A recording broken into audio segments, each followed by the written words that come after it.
Welcome back to Friday Beyond Spotlights. We have with us today Ms. Teresa Cheng, Hong Kong SAR Secretary for Justice. Who is Teresa Cheng beyond the spotlights? We've invited her to bring with her an item to share with us. SJ? Can I Yes. show you this? Yes. This is a book that comprised the Constitution of Prc and, of course, the Hong Kong Basic Law. It guides the principle because when one understands how everything works, one has to start with the constitutional order of Hong Kong. Yes. And when one understands the rule of law, one also needs to understand how it is actually practiced in the context of one country, two systems. And this book actually encapsulates everything you need to know. And as a starting point, you can, of course, continue to read articles, come to our conferences. But I think this is a very good thing that I would say guides how I'm going to perform my job and, in fact, my daily life. You might not remember this little detail, but I certainly didn't. About 20 years ago, I was a student. I studied arbitration under you. Really? Yes, because I wanted to enter in this new area that I'm not familiar with. Okay. Many of us, amongst us, students, we chat and say, wow, how do you manage as a lady to succeed so well in this, old profession, engineering and law?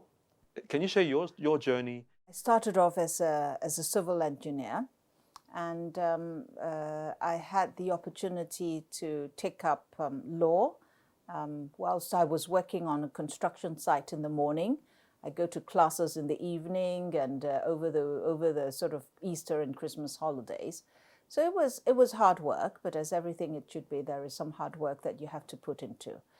And my practice as a civil engineer, of course, continued, and I got qualified and, took the professional exam. And having then qualified, get the law degree and taken the bar exam, I thought I would give it a try and moved on to the legal practice. Now, the engineering practice is even more male-dominated in those days. Even the legal profession, the barristers, was also fairly and still quite male-dominated. But to me, I think it actually gives me even more booster to do well, because if there are people who think that because you're a female and therefore you are not that good, you'll be easily able to prove that they are so wrong. And so I think that that confidence you need to have in yourself. And do not be afraid about people saying things or sort of looking at you in another way. Whatever other people look at you, it doesn't change you. So I think the confidence in oneself is very important. And of course, you have to know your stuff. That I think is a given. So I think I was therefore quite fortunate in that sense, from engineering into law and then ultimately into arbitration. So that's wonderful. Does being a female inhibit you from achieving what you want, chasing your dreams? Well, I think it's very important that you believe in yourself. And if you believe in yourself and you think you want to do certain thing, just go for it. Never mind about your gender, never mind about what other people think, because if you go for it, you will be able to prove that you are successful and prove them wrong if they don't believe in you.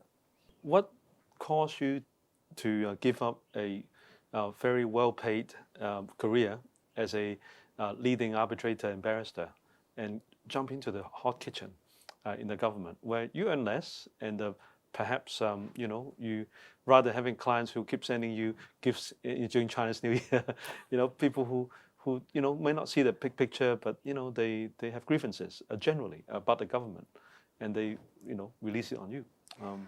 Why do you do it? How would I say? If the country needs you, you will have to do it. And I hope that with my experience and knowledge in law, in the international law, in arbitration, I would be able to contribute to help develop Hong Kong as even a stronger legal and dispute resolution hub. So I think when I was called upon, one can't really say no. And I hope I've sort of done what I can, and I hope I've helped make Hong Kong an even better place. What other exciting developments are in store for us in 2022? 2022 is the 25th anniversary of the establishment of Hong Kong SAR. So it's a very important year.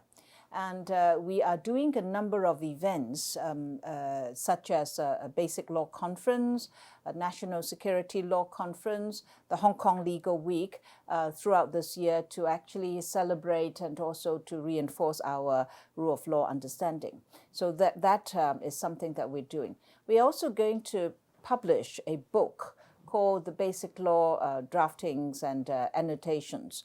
And that will actually be able to help people to understand the basic law better. And we pick that as a 25th anniversary gift, if I may say so, to Hong Kong and to our motherland. But apart from that, this year, there are also a number of other things that we have been doing and very successfully, and we will have to implement that. We held the ALCO, that is the Asian African Legal Consultative Organization, annual session in Hong Kong in a hybrid form last year. And it was also announced last year that the ALCO, Hong Kong Regional Arbitration Center, is to be established. So we are working, putting all our efforts in to try and ensure that the ALCO Center will come into operation very quickly and provide and reinforce Hong Kong as an international arbitration center even more. Because the very fact that this center is established in Hong Kong shows, one, Central People's Government commitment to the one country, two systems, and to its policy of making Hong Kong the dispute resolution center, and two, the ALCO, that is an international intergovernmental organization, also believes in Hong Kong's role being able to play in serving the Asian African countries in arbitration. So I think we have to do this and really make this work. So that's something that we are hoping to work on very quickly. Did you know that the combined population of the Asian and the African countries makes up 3/4 of the world's total population? Now that's a huge market with business opportunities.